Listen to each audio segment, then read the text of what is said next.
right. Had to lose a little mind to get my mind right. Took some overtime to get the time right. Had to lose a little mind to get my mind right. Finally realized, but in hindsight, you wanted the limelight. Me priority never once. You kept close but never really wasn't. I accept your lack of focus, agree with all your choices. Needed you to need me, needed you to see me.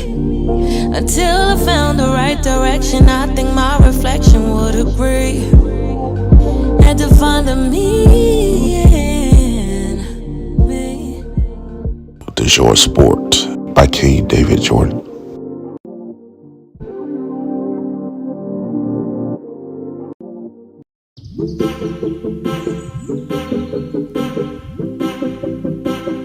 I seen with Dak is his reluctancy to run. And I don't know if it's since the ankle injury. I don't know if it's, it seems like he's lost a step.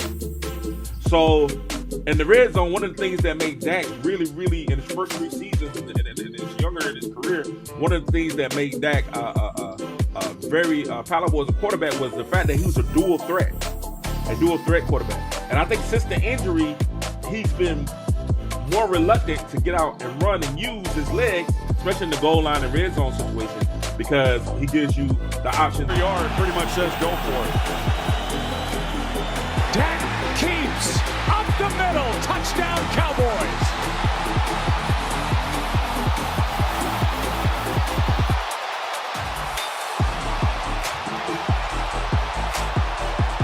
What team is the NFC Dallas Cowboys? Number 2, I had the Philadelphia Eagles.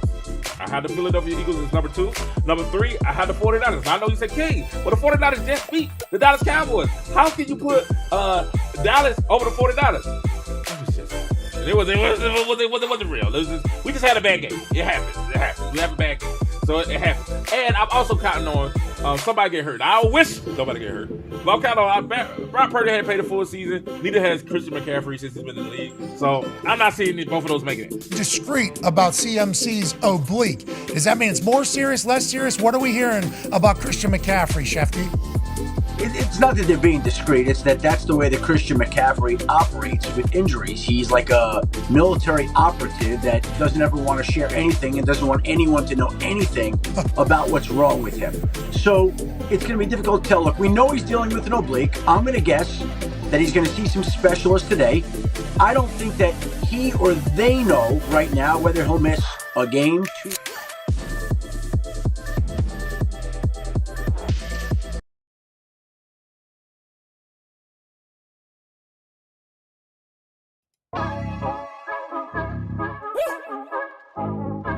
Ladies and gentlemen, welcome to Unnamed Sports Show. Is this right? Unnamed Sports Show. Show me the list. Everybody talking about they the best. Everybody talking about us. BRG walking the God we trust. As long as our name is in the book, we good. Show me the list. Hey. They the best. Yes. Everybody talking about us. BRG walking the God we trust. We trust our names is in the book. We good.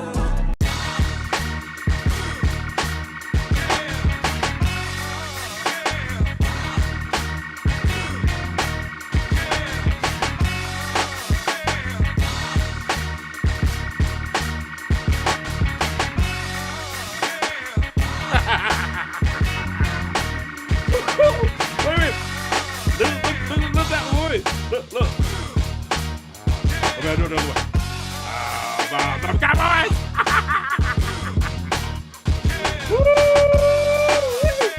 Oh, hey.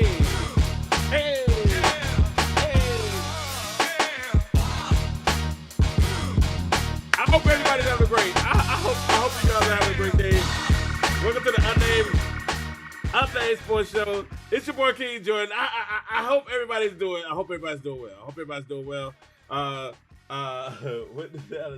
What the Dallas dominate? Oh, they done started already with the comments. Webb has already started. With the Dallas dominate, they already started already. Webb, we're gonna get to you, Webby. We're gonna get to you, baby. We're gonna get to you. You know what I'm saying? First of all, let's change the color of his comic. It's like black, and it needs to be white so we can see the color of his comic. So let's get the color of his comic up so we can actually see. Cause I want to see what these brothers gotta say. Yeah, that's not it. When did Dallas dominate? That's not it. So you gotta wait. So the question they're asking right now is when did Dallas always dominates. Always. You know, and then let's go ahead and get to this. Let's go ahead and get to it because they already just started on. They just started on me already. They started on. Keep Mr. Webb, Mr. T. Keep Mr. T name right there. Keep it right there. Keep my brother right there. That's my brother. Y'all don't know that's my brother from another mother. All right, now let's talk about the Dallas Cowboys. I told you guys, and we played at the beginning of the clip. You saw in the footage that we rolled at the beginning of the show. You saw what I said. I said, listen. I said, if y'all didn't know, I said Dallas Cowboys is the number one team in the NFC. What? How? They lost. Yeah. I said San Francisco's number 3. I got Dallas, Detroit, San Francisco, then the Eagles. What? San Francisco? How you put San Francisco over Dallas? How you put San Francisco over Dallas? How you put that? And I tried to tell you, I broke it down. I said, listen. I said the issue with that, and I was calling stuff all weekend. And TT, you need to wait. You need to wait till we get to the Georgia, the hurt puppies a little bit later in the show. You need to stay here. We're not gonna be on tonight. We're gonna be off and on. When I say we'll be off and on, I'll be off and on. I haven't eaten today. I had a meeting today. You know what I'm saying? Hey, listen. He said, you're not even talking. Stop, TT. Stop. Listen, I'm gonna tell you why. Let me explain, TT. I was saying, and if you want to come on, TT, I'll send you the link so you can come on and holler at me and talk to me on here, right? This is the thing. The Cowboys, I tried to tell you guys. I said, listen. I said, I like San Francisco. I like Philly. I don't like Philly. You know what I'm saying? I can't be a Cowboy fan and like Philly. That's an oxymoron. So I don't like Philly. But I they played well. They were impressive last year. But I said last week, just last week, I said, listen, but I don't have Philly in the top 4. I said, I have Dallas number 1. I said, I have Detroit number 2. Y'all saw Stephen A. Smith said that Detroit was number 1. Y'all saw ESPN, they had Detroit number 1 team right now. But I said Detroit's number 2. And then I said number 3, we got San Francisco number 4, Philly, right? And I was like, well, how you put San Francisco number 3? How you put San Francisco number 3? And I tried to tell you guys. I tried to tell all you people. I tried to tell my listeners, the audience. I tried to tell the world. Baby. I tried to tell the world. I said, listen, I like San Francisco, but the problem with San Francisco is you guys are depending on a whole bunch of guys that haven't shown a consistency of staying healthy. They haven't shown. I tried to tell you. I said Christian McCaffrey is dope. Good. Like Christian McCaffrey. Kittles. Good. Like Kittles. Purdy. Good. Like Purdy. Deebo Samuels. Amazing. Like Deebo Samuels. Wagner. Good. Love him. Right? But the only issue with San Francisco is when you play a physical style like they play, it takes a toll on your body throughout the season. And it's a long season. And I told you guys last week.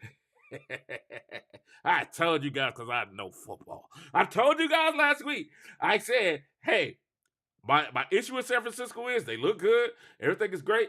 But none of them jokers have played the whole season. None of them played the whole season. I told you. I said, they look good, but nobody's played the whole season. Not one of them. Not in the Kittles, Purdy, Deebo. None of them guys have played the whole season. I called it last week. If you watched the show, I played it at the beginning of the show. I said 0%. None of those guys played the whole season.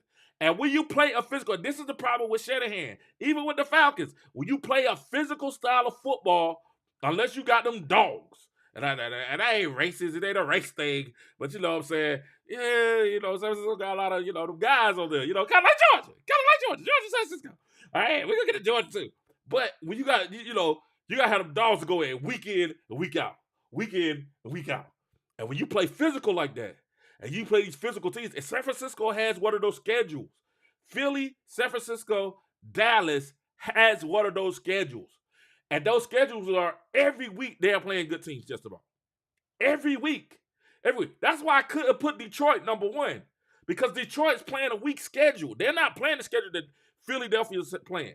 The next 4 games for Dallas is after the bye week is brutal.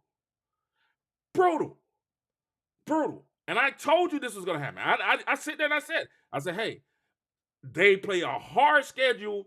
It is a brutal schedule, low season, and Christian McCaffrey, I can't even say the boy name.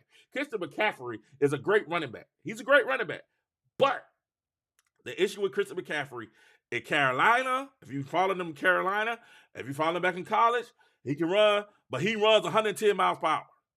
And he doesn't have a gear to get down. He tries to get the extra yard. He hits that hole so hard. You know, he reminds me a lot of Tim DeWhite. If y'all are Atlanta Falcons fans, Tim DeWhite, who was a part of the Falcons that went to the Super Bowl, and the safety when they was out going to Chocolate City right the night before the Super Bowl, they had a hangover. and had that bomb. Just like Atlanta teams. You know what I'm saying? I don't know what's worse. The stripper gang in Atlanta or 28-3. 28-3. What is it worse, y'all Falcons fans? What is it worse? TT, what is it worse? The stripper gang in Atlanta or the ball in Denver or the 28-3 with Tom Brady? I found enjoyment in both of them. I could not believe that you went to Chocolate City before the big game. Who's that? Eugene Robinson went to Chocolate City before the biggest game of the Super Bowl. You in Chocolate City. Now, I don't mind you going to Chocolate City. I understand you going to Chocolate City. You know, Chocolate City has some great wings from what I heard. You know what I'm saying? I heard the barbecue wings are spectacular in Chocolate City. That's what I heard. I heard the wings are really good at Chocolate City. But before the Super Bowl, you might want to be in the bed against the rest, get to bed early. You know, baby, go study some tape. You know what I'm saying? Make sure you don't get beat on the go route and they go for touchdown to the Super Bowl. You know what I'm saying? And we find out that you initially went to Chocolate City the night before the game. Now, I don't know which one is worse, that or 28-3. Y'all let me know which one. Atlanta Falcons fans, since y'all have so much to say when Dallas lose, which one is worse? You know, Chocolate City or 28-3. You know what I mean? Those are the 2 times you made it to the Super Bowl, and that's what happened. That's what it is. And then the other times you might have had a chance, your quarterback got caught with dogs. Roof, let them dogs bark. Roof. Who let them dogs out? Roof. Your quarterback got caught with some dogs, and guess what happened? All right, that's what it is. But I'm just saying that's for TT and all my Atlanta Falcons fans that's out there. Y'all can laugh at it. It's okay. It's funny. All right, but at the end of the day, I tried to tell y'all the Cowboys is gonna be all right. I'm trying to, and what y'all wanted to do was have the Cowboys fans stop believing. Now, I don't understand that. I said in the last video. I understand how y'all believe in Dion and not believe in the Cowboys. I mean, y'all believe Colorado ain't won but 1 game last year.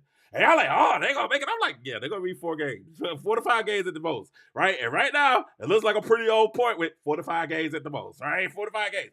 But I tried to tell y'all last week when it came to the Cowboys, I said, listen, hey, the issue with the Cowboys is this. The Cowboys is a solid team.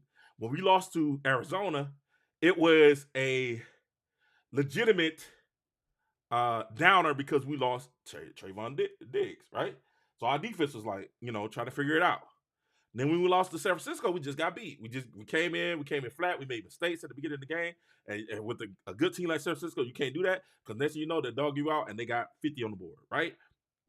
That's facts. I cannot argue that. I will not argue that. But what I said was, why y'all keep acting like we a sorry team? TT, why y'all keep trying to say we not top 5? We're definitely top 5. Really, we top in the NFC. We probably top 2 or 3, right? In the whole NFL, you probably got to put us in the top 5, top 2, top 5 in the NFL. Who you got ahead of Cowboys in the NFL? I don't know anybody that's just dealing. Miami's playing really good in the AFC. You got Buffalo that's playing decent in the AFC. Buffalo's inconsistent. Buffalo quarterback is maybe more inconsistent than our quarterback. You got Buffalo's good as the AFC, and then you got Kansas City, right? You don't trust Baltimore because why?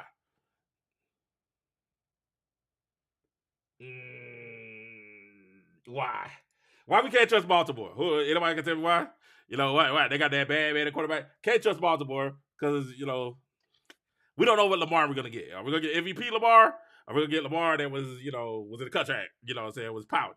We don't know which Lamar we're going to get, right? Baltimore had look like world beaters. They look solid. So I'm trying to tell you, top 5 team, you got to put the Cowboys up there. If you put Philly, You put 49ers. I put Kansas City, the Cowboys, and Miami. Top five. And I will tell you guys this. The reason I got Cowboys top 5 is this. Our defense is different. Our defense is different. And our defense is going to make a difference. Now, Philly has a good defense, but Philly's problem is this.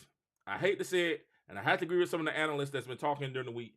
Jalen Hurts is playing like Jalen Hurts, not from a year ago, but from 2 years ago, which isn't horrible, which is okay, but it's not the MVP that he was last year. But Philly has such a good team. A lot of times they can offset some of Jalen Hurts' turnovers, some of the plays that he made.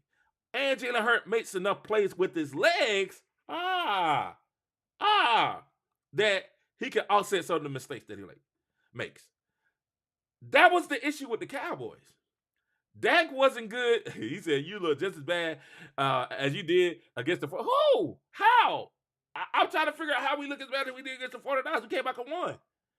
Dak used his leg. And I said at the beginning of the show, when I played the clips, the monologue clips, I said at the beginning of the show, the issue with Dak is this. Dak stopped running. And what we saw from that, and what I saw from that, was a little bit of Dak with an edge. And I like Dak with an edge. He got out the pocket. He ran. That play that he made to Tony Pollard, where he got out of the pocket and he was about to get sacked, he avoided three or four times when he got sacked. He avoided, got to Tony Pollard. Tony Pollard broke down, went down the field 60 yards, and guess what? We done. I rebuked that in Jesus' name. We're going to lose the next 3 games. I rebuke that in Jesus' name, TT. We're not losing the next 3 to 5 games. I rebuke that in Jesus' name. We will not do. We are going to win all 5 games that we played this 5 games and be number 1 in the NFC. And y'all got to understand, we played Philly twice. And I'm not scared of Philly. I'm not scared. It's going to be a good game. It's going to be a good game. I don't think Philly's scared of us. Anthony Smith. I don't think Philly's scared of us. But we ain't scared of Philly. We ain't scared of Philly at all. 0%. And I don't think Philly's scared of us. But I'm ready to play. We ready to go. The Cowboys are back in it. We won a big victory, a huge victory that we had over I was going to say San Diego, but it's not. Over the LA Chargers. And let's be honest, it wasn't a perfect game. We can get better. That's the crazy thing. We won, but we could have played a whole lot better. We played a very bad. Our defense had some blown coverages. We missed some open touchdowns. We didn't play a great game, but we won. We showed resiliency. And I heard people say, "Oh, it's the Chargers." Oh, it's the Chargers. Y'all be the Chargers let everybody. But Chester talking about the Chargers let everybody come beat them. Oh, stop it, Chester. We won. That's what you want to say. You just want to denounce the fact that we won. TT, stop it. You just want to denounce the fact that we won. Dallas Cowboys won. And guess what? We're 4-2. Number 3 in the NFC. Soon to be number 1. And we're going to get it this day, Pop. Got an off week. We rest. And y'all know the NFL. Y'all know football next week is going to be kind of boring, right? Y'all know this. Everybody know. I'm going to give y'all the heads up. Other than Bama playing, it's gonna be right. Bama playing, so it's gonna be okay. But other than Bama playing, the rest of the football, schedule for next week is kind of it's iffy this week. Colorado ain't playing next week, and then the Cowboys ain't playing next week. So it's but we gonna follow all the games. We will keep you guys in the loop, because what it is that we do on the Unnamed Sports Show is this: we make sure we tell you guys.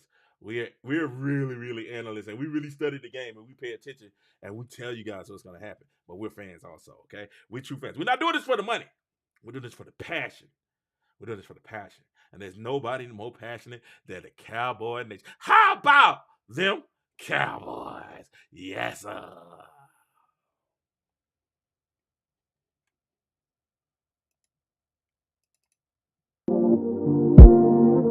Took some overtime to get the time right. Had to lose a little mind to get my mind right. Finally realized, but in hindsight, you wanted the limelight. Me priority never once. You kept close but never really wasn't. I accept your lack of focus. Agree with all your choices. Needed you to need me. to see me. Until I found the right direction, I think my reflection would agree. Had to find the me in me. The Joy Sport by K. David Jordan.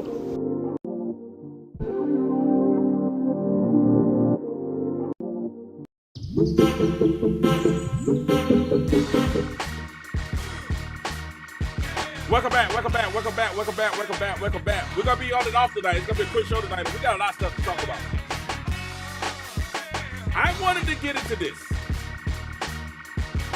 And we had to have, let me first before I get into it, I want to shout out my boy Bo, my brother Bo Boston, who's supposed to be on with me tonight, but I got a late start, man. I had a business deal.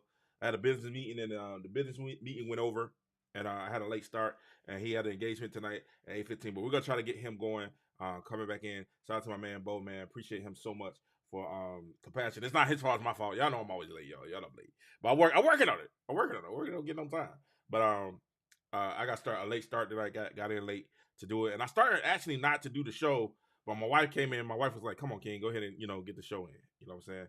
Go ahead and do the show. Don't turn your back on the show.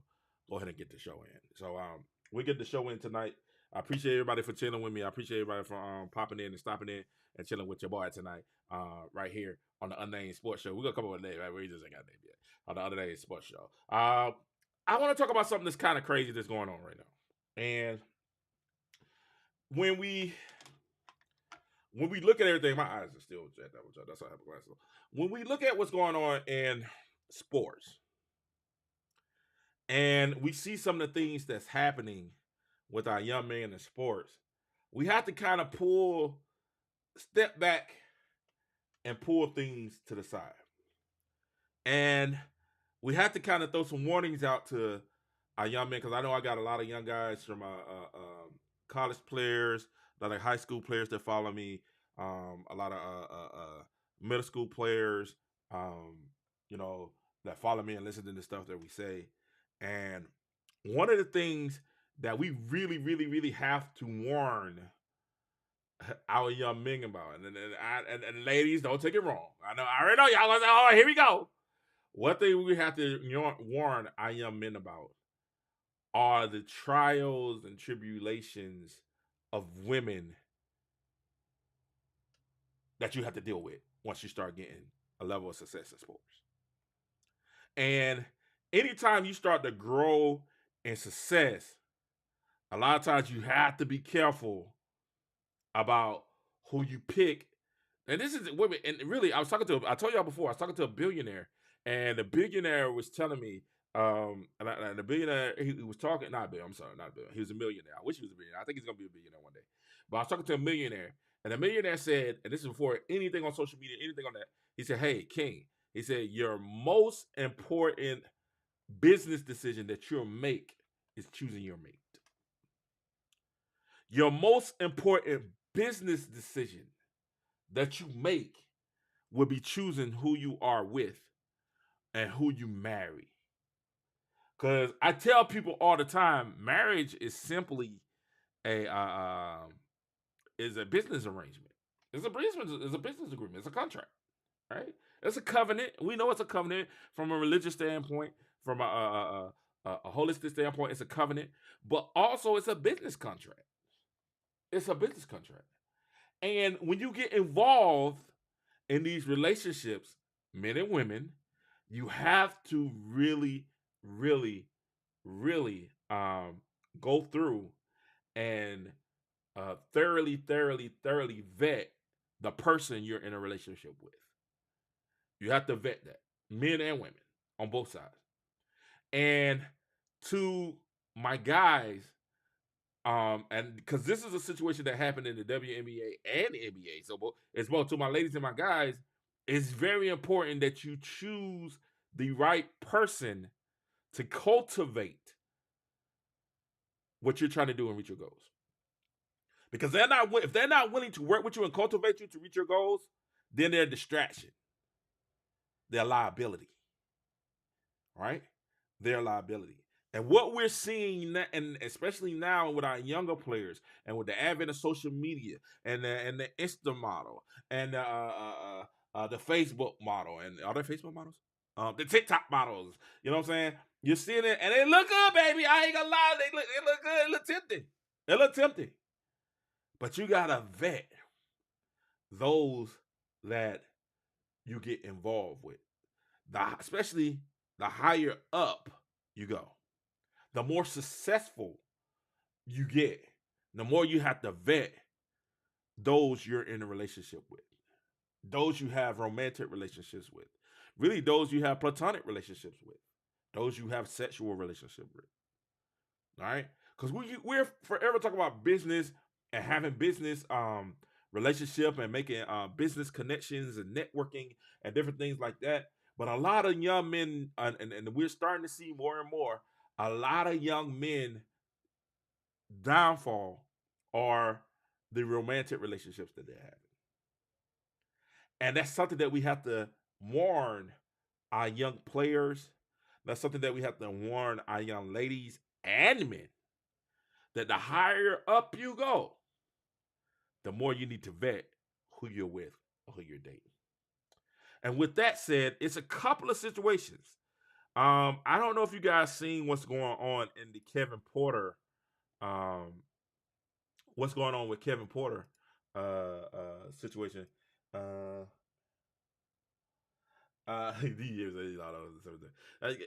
come on, you hit it, but we can get on. You can get on. Come on. I'm here. I don't know what happened with the Kevin Porter situation.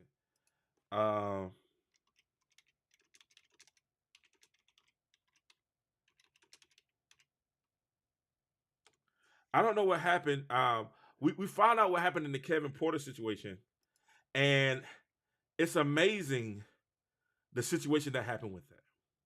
Now, if you don't know what happened, about a month ago, Kevin Porter, Rockets guard Kevin Porter, ex-girlfriend, about a month ago, Kevin Porter was accused and arrested for allegedly relentlessly beating and choking his girlfriend. They arrested him. He was slapped with a slew of assault charges last month after prosecutors said he left Gundrizik with a fractured vertebrae in wake of an alleged attack at a 4-star Millennium Hilton New York hotel. Right. So he was arrested a month ago. Now here's a star basketball player for the Houston Rockets. Everybody knows the Houston Rockets just hired a coach that was also caught up in a scandal dealing with what? Women in Ume Udoka, who's just caught up in a scandal himself, where he lost. He ended up leaving Boston, being suspended for a whole year from Boston for extramarital affair with a co-worker. Right? So he knows about this all too well. Now you have right here, you have Houston basketball player Kevin Porter Jr. being accused and arrested and slapped with a slew of assault charges. Now, according to the arrest situation, Kevin Parker was busted in the Big Apple early Monday for assaulting his girlfriend, a former WNBA player, so she's an athlete also, inside the Manhattan Hotel. Cops nabbed the 23-year-old baller at around 6:30 a.m. After receiving a 911 call for an assault at the 4-star Millennium Hotel in New York Hotel at One Plaza in Midtown during the according to the NYPD. When officers arrived, they found Porter's 26-year-old girlfriend, Kaiser Gudrizik, I'm trying to get that, who previously played for the Indiana Fever and Chicago Sky, with a cut on her face and suffering neck pain. Cops and the sources said Porter allegedly hit Gudrizik multiple times and placed his hands around her neck, cops says. The alleged assault took place after the couple went out Sunday night and later returned to the hotel. According to Gudrizik, was sleeping when she woke up to her boyfriend beating her, the sources said. She was taken to the local hospital for medical evaluation and was listed in stable condition. Porter, whose full name is Brian Kevin Porter Jr., was charged with assault, strangulation. Oh my God, he was choking there. Strangulation, and at the time, and this is what the NBA sports person said. We were aware of the reports regarding Kevin Porter Jr. and the league office is in contact with the Houston Rockets and in the process of gathering more information. Porter, who signed a $63.4 million contract with the Rockets in 2022, was awaiting the arraignment in Manhattan criminal court on Monday. The former first-round pick, whose arrest was first reported by WABC TV, remained silent as the two NBA cops escorted him into the courthouse with hands cuffed behind his back and either looked down or straight ahead as he was ushered inside. They were previously photographed together on September 7th, attending the Vogue Smart Tots kickoff event to celebrate each other. And guess what? They look good together. Real talk. She's a pretty girl. Don't get it twisted. She's very attractive. Very, very attractive. And all this went down. All this went down. Now, it gets crazier. It gets crazier. Now, this is a month ago. Now, I don't know if you guys heard the news today. Now, this is what was reported a month ago. Now, yesterday, and I couldn't believe this. I heard this yesterday. I said, what? Now, listen to this. Rockets guard Kevin Porter Jr., right? Kevin Porter Jr., ex-girlfriend, denies he beat her at NYC hotel. What? Let me read that again. It says Rockets guard Kevin Porter Jr.'s ex-girlfriend denies he strangled her, beat her in an NYC hotel. Now, there's a lot to be said about this, and there's a lot being said about this as this is becoming news. Now, this is the thing. Now, this is what I get. This is what one thing I do get mad at the national media. Two things I'm getting mad at the national media. One is you're the big boys, right? You're the big boys. You're the national media, and why I don't understand why you trying to come on our platform because we making so much noise and we're being more influential than you guys. So now all the big boys want to come to YouTube. All the big boys want to come to social media. Stay on your video channel. We don't, Stephen A. We don't want you on YouTube. Stay on ESPN. You know what I'm saying? Let us have something. But this is the second thing. Speaking of Stephen A. Smith, and y'all know who broke this on ESPN. We don't even have. Oh God, y'all already know who broke this on ESPN, right? Y'all know the male basher herself. The black male basher herself. You know, the black hold on, I'm trying to get my man to come on up with us. Malika Andrews, the black male basher herself, couldn't wait to report this. She couldn't wait to read this. She couldn't wait to break this news.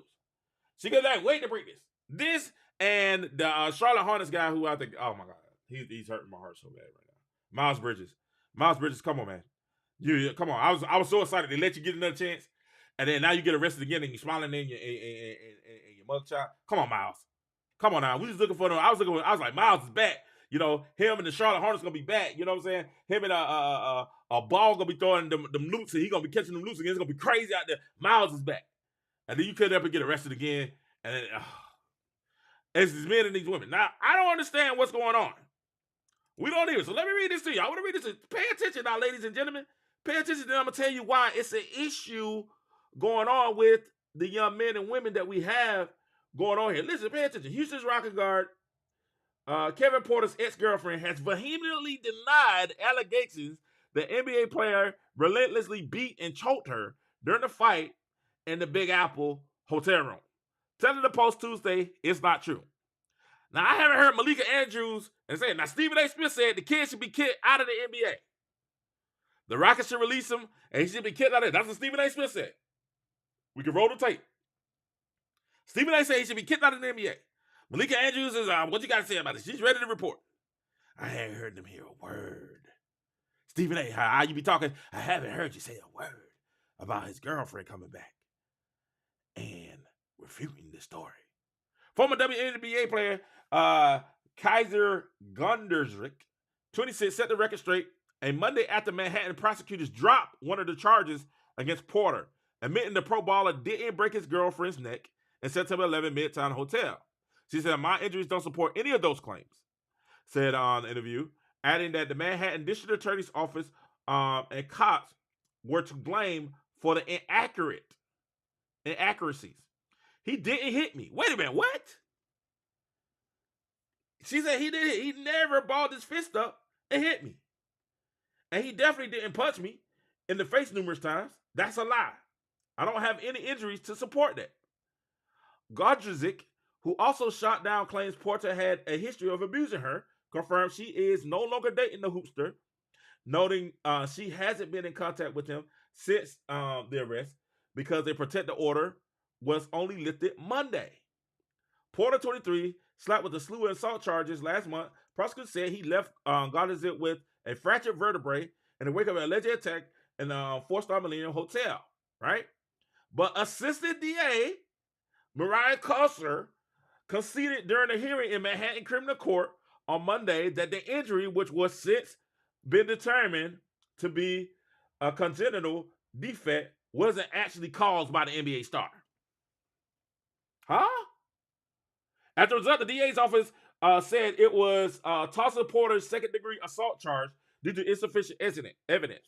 Prosecutors have said that Godrzik told cops Porter struck her multiple times with a closed fist, leaving her with inches-long gash above her right eye.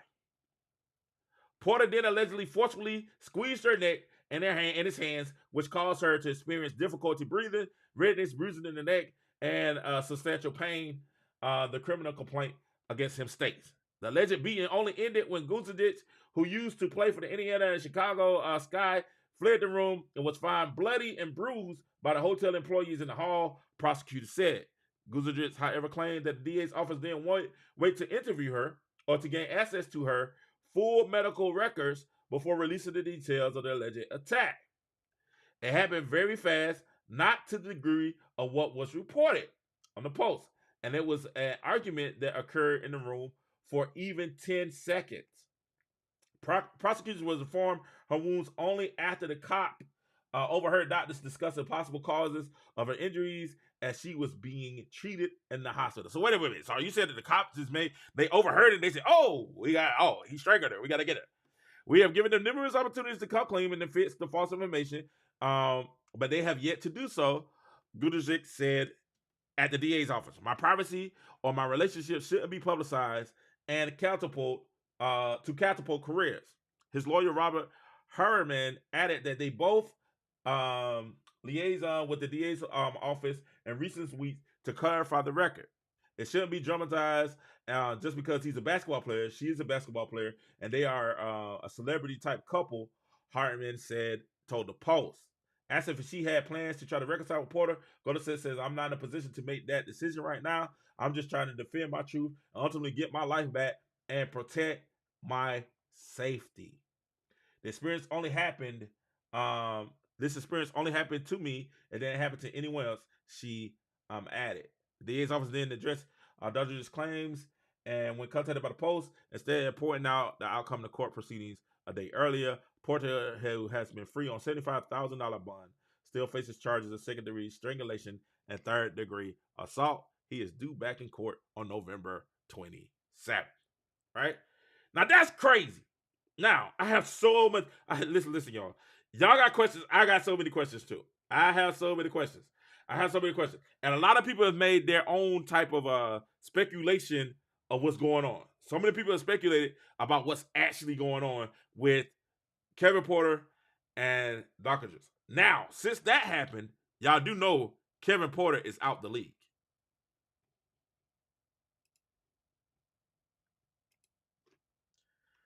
Y'all know that, right? As of today, Kevin Porter is out the league. All right? Huh? What you mean? He's out the league. He's no longer in the NBA right now. Now, can he get back? Maybe after a year, maybe 2. All right. Let's see what happens. This is what happens. According to ESPN, Thunder acquires Kevin Porter and waives him. All right, listen. The Houston Rockets have traded for guard Kevin Porter Jr. and two second-round picks to Oklahoma City Thunder. The team announced Tuesday night the Thunder will immediately be waiving Porter, sources said to ESPN Tuesday. The Rockets are getting Victor Oladipo and Jeremiah Robinson Earl, and the deal will send 2027 second-round pick to the Minnesota Timberwolves and a 2028 second-round pick to the Milwaukee Bucks and to the Thunder, sources told ESPN. Essentially, the deal allows the Thunder to gather draft assets and requires them to pay the $16.9 guaranteed salary left to Porter's new 4-year contract and saves the Rockets $5.5 million in salary. Porter's future in the NBA is significantly in question when he was arrested for allegedly beating his girlfriend, prosecutors initially said during Porter's thing. All right.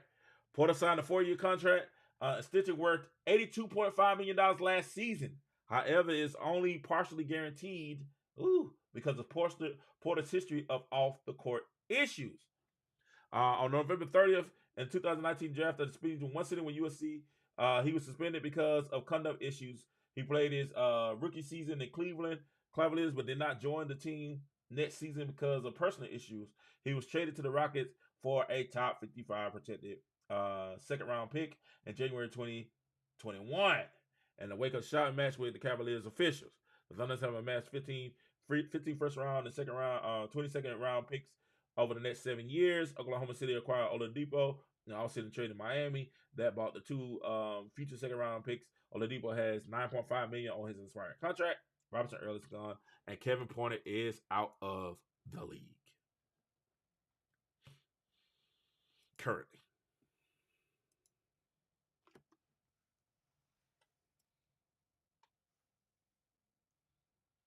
Out of the league. Now, this is a mess. Can we first admit that? This is a huge, huge, huge mess. Huge mess. Huge mess. And at the end of the day, ladies and gentlemen, you have to understand that you have to vet who you're with. Ladies, because he's making millions doesn't mean that he's the man for you. Fellas, because she's fine and she look good doesn't mean that she's the woman for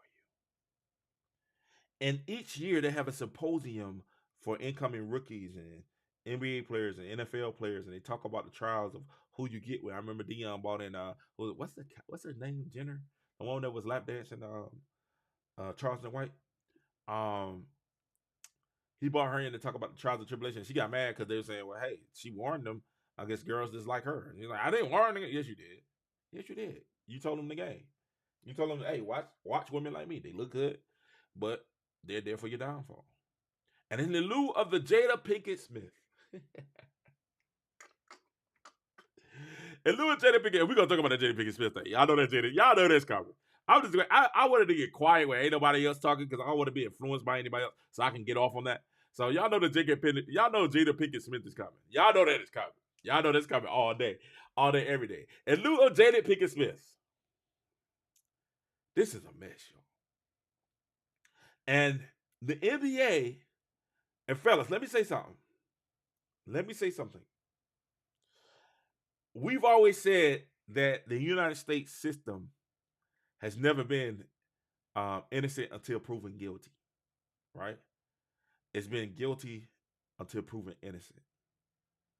Well, guys, listen. When it comes to dealing with the women and these accusations with the women, my brothers and my sisters, you're guilty until proven innocent.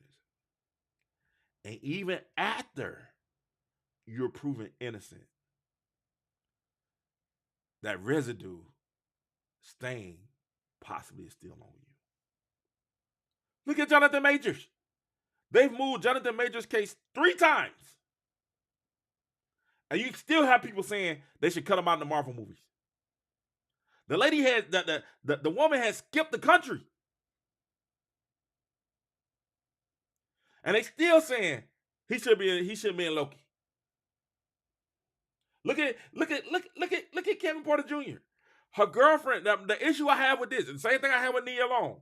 Nia Long came out and finally said who the girl, the white woman's name was that Umi Edoku was having an affair with, but it took her a year. It took you too long, Nia. And the same thing with this. Dokergis, Chrissy, it took you too long. You should have had to wait a whole month. They'll be like, hey, he didn't hit me. He didn't strangle me.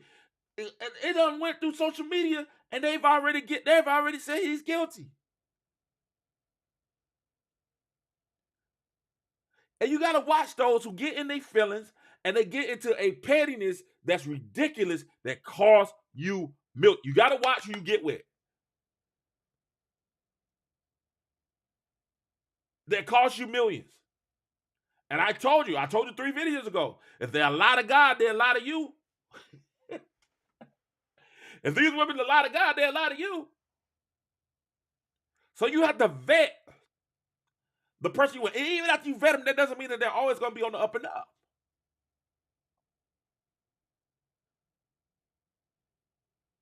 The higher you go up in success, the higher tier of woman that you have available to you. Guys, men, my athletes, share this with somebody that's an athlete. Y'all need to share this. If you're talking to athletes, we need to have this conversation. Some of these people are simply out to get you. They get what they can from you. And they will use their bodies, they will use their charm, their looks, and everything to get what they can for you. And then do you wrong, do you dirty, have you out there looking bad, and turn around and say it's your fault. You should have known better. You should have manned up. That's how they doing. Listen, think about Willard.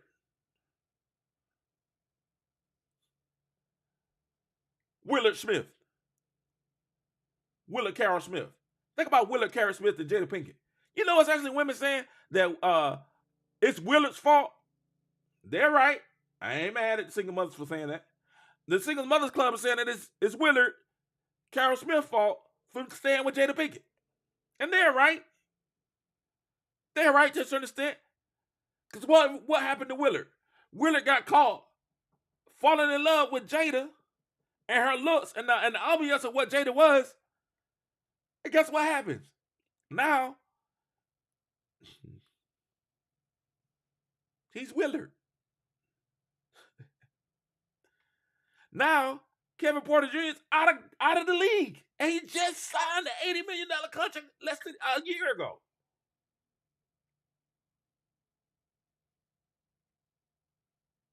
Miles Bridges is probably going to be out the league again.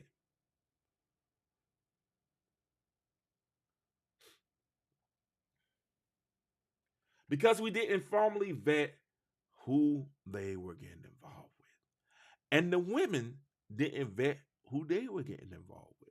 I tell people all the time, I'm going back to something I said years ago. I'm talking about when I first started making YouTube videos. When I first started making Facebook videos. It's something I said years ago. Something I said years ago. And this is something I said years ago. I said, we all wear the mask. Everyone. We all wear the mask to a certain extent. Everyone. I'm not excluded. We all wear the mask. But every now and then, you get glimpses of who a person really is. And when you get those glimpses of who they really are, you better believe it. You better take inventory of it. You better analyze it. And then make your decisions accordingly. You get what I'm saying? We all wear the mask. All of us. And when it's ugly, when it's not great, when they're ticked off, when they're mad, when they may be a little intoxicated, when they may be a little inebriated, and when all those things happen, That's when you make your decisions on if that's who you can stay with or who you can't deal with.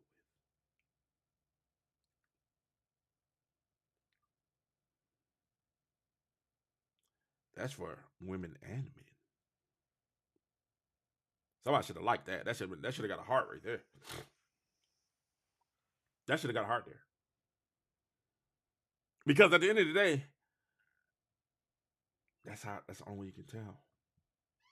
Some people wear beautiful masks. Some people wear beautiful masks. You never look at them. You never can tell. You never see the negativity coming from them. You never see them acting a certain way. You never see all these things happen. You never see that. And then every now and then you get that glimpse of who they really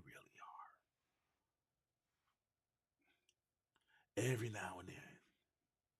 And when you get that glimpse, believe them. Believe them.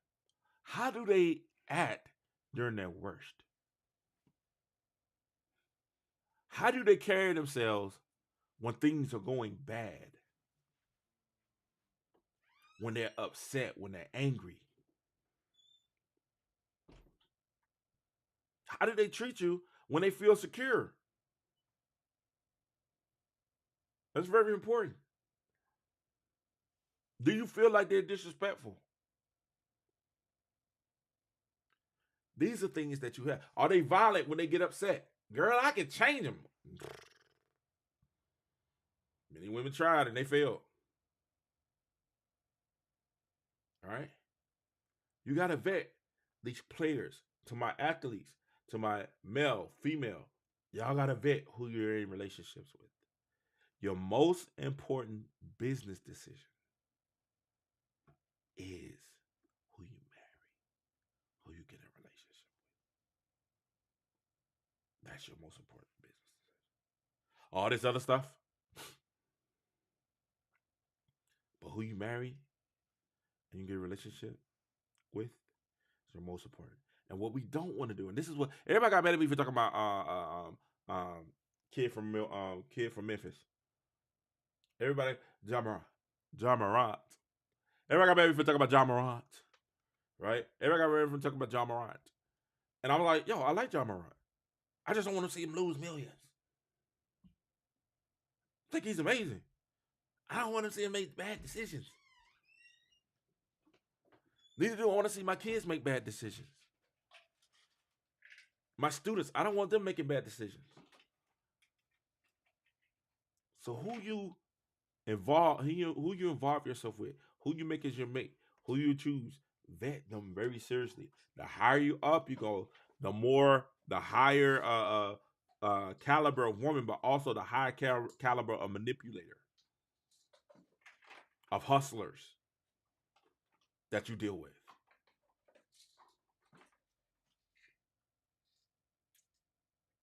You have to be careful.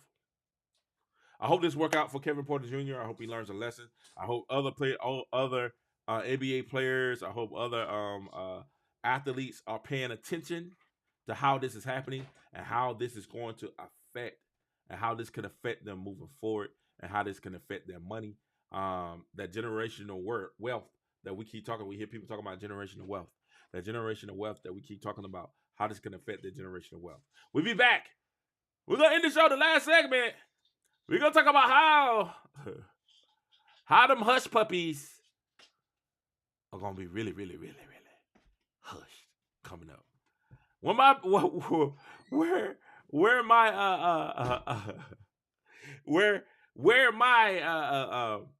I predicted, where my prediction is finally getting a chance to come through. We'll be back right here on the Unnamed Sports Show.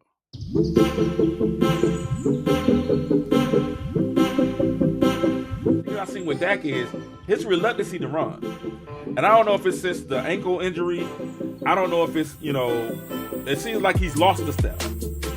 So, in the red zone, one of the things that made Dak really, really, in his first 3 seasons, and his younger in his career, one of the things that made Dak very palatable as a quarterback was the fact that he was a dual threat quarterback. And I think since the injury, he's been more reluctant to get out and run and use his legs, especially in the goal line and red zone situation, because he gives you the option. Yard pretty much says go for it.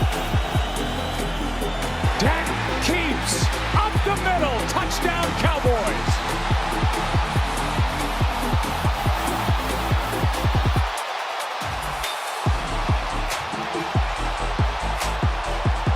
what team is the NFC that I cover? Number 2, I had the Philadelphia Eagles. I had the Philadelphia Eagles as number 2. Number 3, I had the 49ers. Now, I know you said King, but the 49ers just beat the Dallas Cowboys. How can you put Dallas over the 49ers? It wasn't real. We just had a bad game. It happened. We have a bad game. So it happened. And I'm also counting on somebody get hurt. I wish nobody get hurt. But I'm counting on Brock Purdy hadn't played a full season. Neither has Christian McCaffrey since he's been in the league. So I'm not seeing both of those making it. Discreet about CMC's oblique. Does that mean it's more serious, less serious? What are we hearing about Christian McCaffrey, Shefty? It's not that they're being discreet. It's that that's the way that Christian McCaffrey operates with injuries. He's like a military operative that doesn't ever want to share anything and doesn't want anyone to know anything about what's wrong with him. So it's going to be difficult to tell. Look, we know he's dealing with an oblique. I'm going to guess that he's going to see some specialists today. I don't think that he or they know right now whether he'll miss a game, 2.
Thank y'all for joining the Unnamed Sports Show. Shout out to my boy Bo, who's supposed to be coming on with me. I sent him the link to come on. Who had something to do. And I know he has to do around 8:45, so he has something to do. So I tried to get him to come on. He said he'll be back. We're giving him he pray for prayers, man. He has a situation going on in his family, man, and prayers for him and Bo with family. He said he'll be back in a couple of weeks. He'll be back, to the show. So shout out to our analyst, man, Bo Breezy that's gonna be coming through and singing with us. All right, so let's talk about the end of the thing. Now this is one of Bo's topics here, right? It's one of Bo's topics, right? It's not my topic. I didn't want to talk about this. Yes, I did. Yes, I did. Yes, I did. Yes, I did. Yes, I did. I did. I didn't change my background though. Hey, because I said I didn't want to talk about it. That's not true. I definitely want to talk about it. I definitely want to talk about this all day long. I really want to talk about this all day long. Like, bring my screen back up. There we go. All right, I want to talk about this all day long. The hurt puppies. Say it ain't so. Say it ain't so. Now, before the year came, I told Georgia Bulldog fans, y'all talk about it. How can y'all talk about the Cowboy Nation being the great fans that we are, being the fans that legitimize sports, being America's fans? That's what the Cowboy Nation is. America's fans.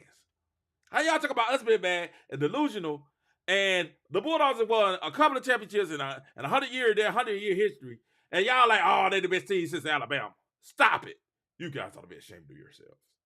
Ought to be ashamed of yourselves. These little bull puppies, now they're in trouble. Because the one and only, the safety valve, the best tight end in the NCAA, the best player often on the field that takes over the game and finds a way to get open when they need it the most. He's hurt. Brock Bowers. And did I say his name right? I think I did say his name right. I want to say his name right. Brock Bowers, tight end from Georgia, is injured. And he's hurt. Now, we don't wish injury on anybody. Nobody whatsoever. I don't want Brock Bowers to be hurt. I don't want Brock Bowers to be hurt. I don't want Brock to be hurt. I want Brock Bowers to be 100%. Especially when they play Bama. Especially with a play Alabama. But I try to tell y'all that Georgia will be falling 2 to 3 times this year. And it might be more. I love it. All right. And it might be more. Now, we're not rejoicing that he's hurt. I don't rejoice that anybody get hurt. I don't rejoice that anybody get hurt. But all I was saying was this. I could not understand for the life of me why defensive coordinators and college football, why they would never double Brock Bowers with a safety and they play underneath with a linebacker. Or play underneath with a DB and double him with a safety. I never understood it. I would see this joker be wide open, running. They be like, well, he schemed them up. Mike Bobo is not smart enough to scheme anybody open. Mike Bobo couldn't scheme a mosquito open in air. Okay? So stop that. Stop that. Stop with that. Stop with that ridiculousness. All right? Mike Bobo couldn't scheme open a Coca-Cola. Right? He couldn't twist open a Coca-Cola. I don't know what to do. He schemed them up. Why y'all serious? Stop that nonsense. Stop that. It's just these coaches were dropping the ball against Brock Bowers. They were so upset with Brock Bowers and so scared that he was going to burn them. I don't get it. I never got it. I said, hey, just double team him. You know that he's going to throw him the ball. You know he's going to throw him the ball. You know he's going to throw him the ball. Double team him. Double team him. That's all you got to do. Double team him. Put 2 people on him. Maybe 3. You know? Oh, you can't double team him. We just leave him. We just let him run wide open, and then he scores a 40-yard touchdown, running wide open. Oh, he gets a 23-yard first down when it's 3rd and 23, running wide open. Double team him. But unfortunately, painfully, Brock Bowers is hurt. He's hurt. The timing of Brock Bowers' high ankle sprain that would knock him out the lineup couldn't have been better in one respect because it came before Georgia's only bye week of the season. So Georgia won't even be playing this weekend. Offensive coordinator Mike Bobo doesn't have a game plan. He never had a game plan. What are y'all talking about?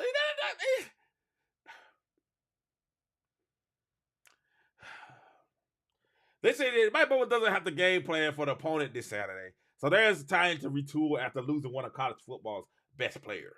Bowers played nearly every significant snap for Georgia this season, but went down with an injury Saturday at the 37-20 win at Vanderbilt.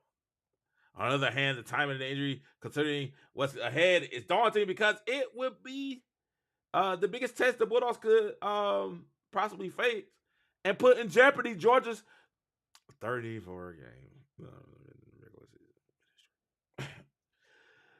Put in jeopardy Georgia's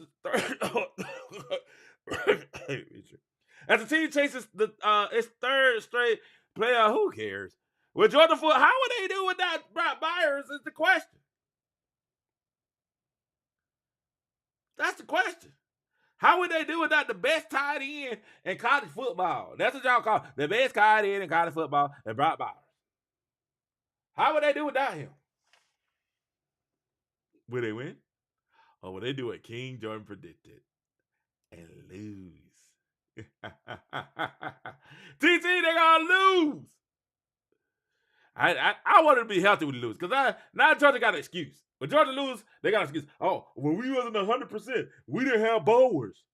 Bowers wasn't playing, so we wasn't 100%. I want them to lose with Bowers. I'm kind of. Let me say this, and this is true. And we get ready to go. And let me say this, and this is true. Both places. This is true, right? This is true. Let me break this. And this is very true. I really don't want Georgia to lose. I said Georgia's gonna lose a couple. I predict it. But it's a part of me that wants Georgia to kind of keep winning. It's a part of me that wants those bull puppies to make it. To get to the SEC. Bring Brock Bowers. Bring Brock Bowers back by the end of the season. I heard he might be having tightrope surgery. And if he does, he'll be out 4 to 6 weeks. He should be back in time for And I hope it's a part of me that wants Georgia. I got choked up when I said it. It's a part of me that almost wants Georgia. It's a part of me that almost wants Georgia to win. It's a part of me that almost wants Georgia to kind of to make it through it, so they can get in that SEC championship.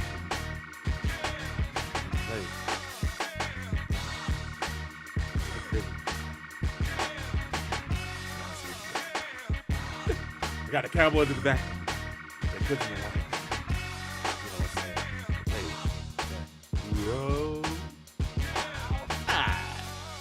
That's what we want.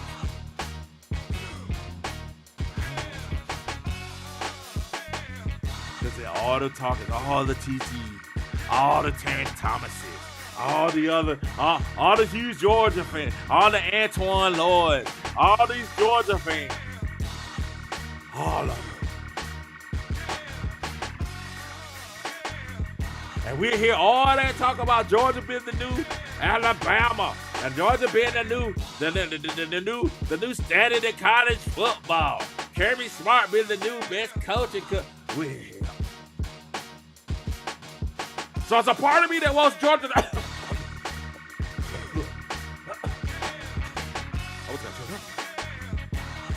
There's a part of me that almost wants Georgia to... Oh, thank you. Part of me was, this is C. So when they get to the SEC championship... Yeah, but I told you, Georgia. I told you. I said y'all listen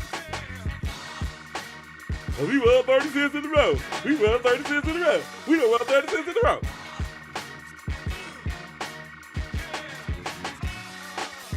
Halloween is around the corner.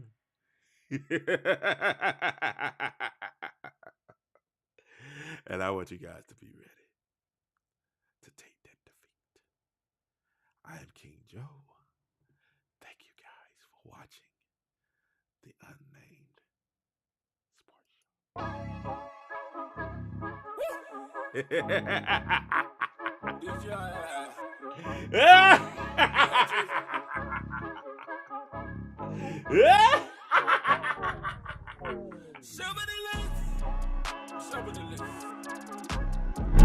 Everybody talking about they the best. Everybody talking, but they talking about us. BRG walking the God we trust. As long as our name is listed in the book, we good. Show me the list. Show me the list. Hey. Everybody talking about they the best. They the best, yes. Everybody talking, but they talking about us. BRG walking the God we trust. As long as our name is listed in the book, we good.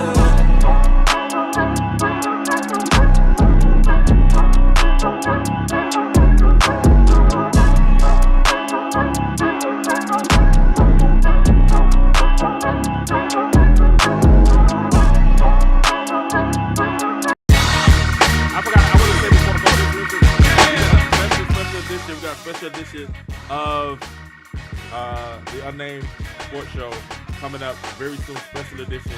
There's a very, very special guest coming up soon, dealing with some of the things that's happening in the world. Shout out to one of my friends from my hometown. I really want to say, shout out to one of my friends from my hometown who's currently Jermaine Hall. Shout out to my friend Jermaine Hall, who's currently in Israel right now. And shout out to Bo for my host, Bo, for reminding me about that. That he was there, and he's there. And I reached out to him, and hopefully Friday we'll be doing a special show on that with Jermaine Hall on Friday. So Friday, if you guys get a chance, tune in Friday. I don't know what time Friday night. I don't know if we're going to do live. I'm probably going to record it. I'm recording it next week. For next week's show, that'll probably be our next week's show, where we talk about life with Jermaine Hall, professional basketball player over in Israel. He'll be joining me next week. Shout out to my friend Bo. that couldn't make it tonight. That's having some family issues. I appreciate you guys for watching the show and chilling with me and having a good time with me and sharing out with me tonight. Continue to join us, man. I got some big stuff coming. Up very, very, very soon. Some huge stuff, some huge announcements making. We're producing some different things. And I just want to say thank you to everyone. Thank you. Make sure you guys listen to me. Make sure you guys go and subscribe to my YouTube channel. I need you guys to go and subscribe to my YouTube channel. Go subscribe to my YouTube channel right now. Go hit that subscribe button on my new YouTube channel. And I'll tell you, it'll be an announcement coming out soon why you need to do that. Subscribe to the YouTube channel ASAP. And I just want to once again thank everyone for watching and supporting what we have going on here and some of the things that support me and my family and some of the things that we've been doing and some of the things that we have going on. It's going to be a big time. I hope you guys enjoy the show. All right, y'all be good. I'll holler at you guys soon. Peace.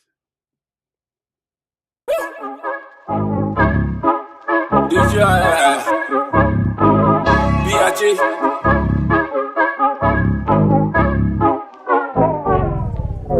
Show me the list.